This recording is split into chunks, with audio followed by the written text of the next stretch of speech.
ပေါ့နော်ဒီနေ့ဆွဲထက်ရဲ့အကြောင်းလေးကိုပြောချင်လို့ပေါ့နော်ကျွန်မမနေ့ကတော့ဆွဲထက်ကိုအထည်လေးနှစ်ကြက်သားနဲ့ဟွာပေါ့ဖီချူလုံးလေးသွားရောက်နေပေါ့နော်ကျွန်မက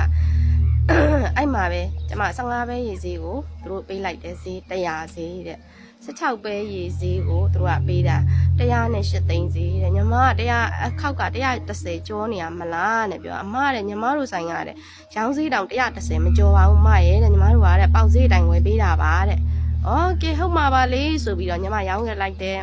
လက်ကောက်တစ်ချက်တာ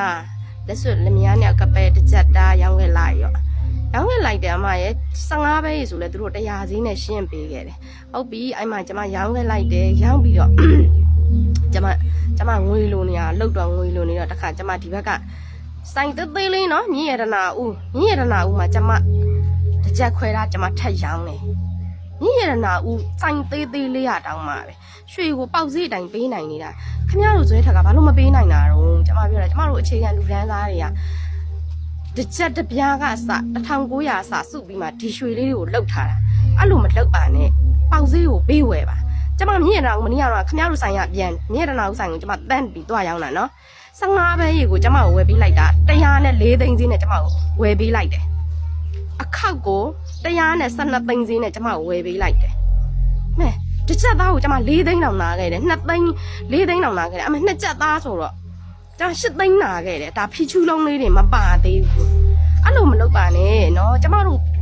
အခြေခံလူတန်းသားတွေတော့က1သိန်းလည်းမနေဘူး2သိန်းလည်းမနေဘူးဘာလို့ပေါက်ဈေးတိုင်းပေးဝယ်တယ်ပြောပြီးတော့ဘာဖြစ်လို့အဲ့လိုမျိုးတွေဈေးခွာတာလဲ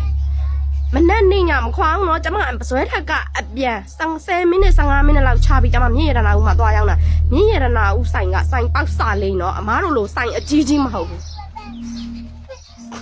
ဆိုင်အကြီးကြီးမဟုတ်ဘူးဘာလို့တော့ပြောတော့အပြင်ပေါက်ဈေးတိုင်းဝယ်တယ်နဲ့ဘာလို့အဲ့လိုတွေလောက်တာတော့ကဲကျွန်မအခုနေရတိုင်း8သိန်းကျော်လာခဲ့ပြီအဲ့လိုမလုပ်ပါနဲ့နော်အမားတို့ချမ်းသာပြီးသားပါပြီးကျမတို့နော်အခြေခံလူတန်းသားတွေတတိထားအဲ့ဇွဲထက်ဆိုင်ကိုမလုံးဝမလုံနဲ့ရောင်းတယ်အပြင်ပေါင်ဈေးတိုင်းရောင်းတယ်နဲ့အပြင်ဈေးတန်းတစ်ခုကိုစုံစမ်းပါနော်သူတို့က100ဈေးပေးတယ်ဆိုပြီးလုံနေတကယ်တမ်းအပြင်မှာ104သိန်းဈေး15ပဲရေပေါက်တယ်အခောက်က112သိန်းဈေးနဲ့ကျမရောင်းခဲ့ရတယ်အခုကျမအဲ့မှာ2ချက်သားအတရင်2ချက်သားကကျမ8သိန်းနာခဲ့ပြီအဲ့လိုမလုပ်ပါနဲ့နော်ပြည်သူတွေကျမတို့လိုအခြေခံလူတန်းစားတွေမှာအရန်နဲ့နာတယ်အမားတို့ကချမ်းသာပြီးသားတယ်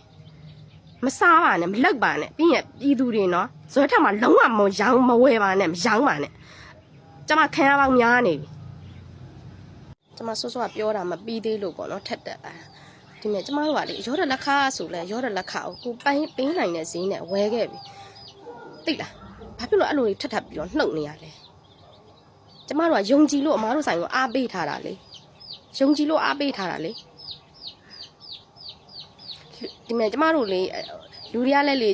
မနေ့ကတော့ကြည်နေတာတိလားရွှေတွေကိုလာရောင်းကြတယ်ဘယ်ဈေးဝယ်တာလဲလည်းမမေးဘူးဆိုင်ကိုရောက်ပြီးဆိုတာနဲ့ဒါဘယ်လောက်ရမလဲဆိုသူတို့ပေးတဲ့ဈေးအတိုင်းပဲယူသွားကြတယ်ကျမတို့လေအခြေခံလူတန်းစားတွေလည်းရမ်းနေတာရယ်နော်ဆိုင်ကိုရောက်ပြီးဆိုရင်အမတို့ဘယ်ဈေးဝယ်တာလဲမေးပါနော်တစ်ချက်ဘယ်ဈေးဝယ်တာလဲမေးပါသူတို့ပေးတဲ့ဈေးအတိုင်းယူမလာပါနဲ့ကျမမနေ့ကဈေးကိုစုံစမ်းပြီးလို့ရလို့လဲသူ့ကိုအဲ့လိုမေးတော့လဲအော်ကဲပါလေဟုတ်မှာပါဆိုပြီးတော့ကျမယုံပြီးတော့ရောင်းခဲ့တာနောက်ဆုံးကလမ်းဘေးက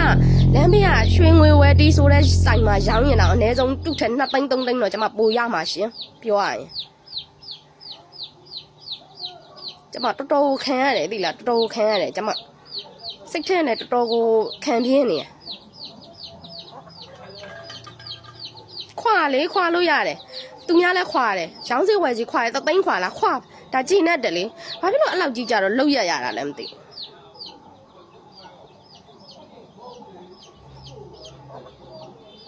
ပြီးရင်ပြောမယ်ဒီပို့တင်ပြီးတော့တွေ့လိုက်မယ်ဟိုက104သိန်းဈေးကအဲ့ဒါရောင်းဈေးနေမယ်မဟုတ်ဘူးနော်ရောင်းဈေးမဟုတ်ဘူးနော်ကျမဝယ်သူတို့ဝယ်ဈေးပေါင်သူတို့ရောင်းတဲ့ဈေးနေမယ်နော်မဟုတ်ဘူးနော်သူတို့ဝယ်လိုက်တဲ့ဈေးက104သိန်းဈေး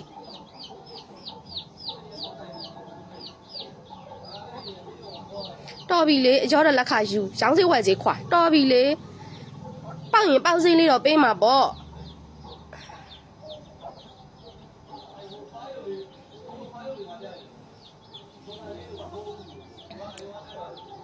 ယုံကြည်လို့လေယုံကြည်လို့လာပြီးတော့လှုပ်ထားတဲ့အထည်တွေလေယုံကြည်လို့လဲလာပြီးပြန်ရောင်းတာလေအဲ့လိုမလုပ်ပါနဲ့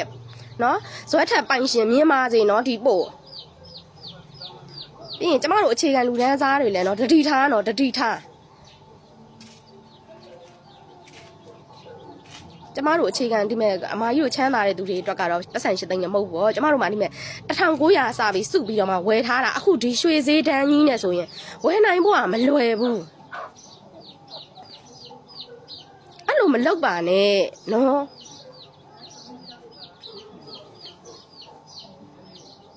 ရောင်းဈေးဝယ်ဈေးခွာတာခွာလို့ရတယ်လေဘာဖြစ်လို့အဲ့လောက်ကြီးကြခွာထားတာလဲ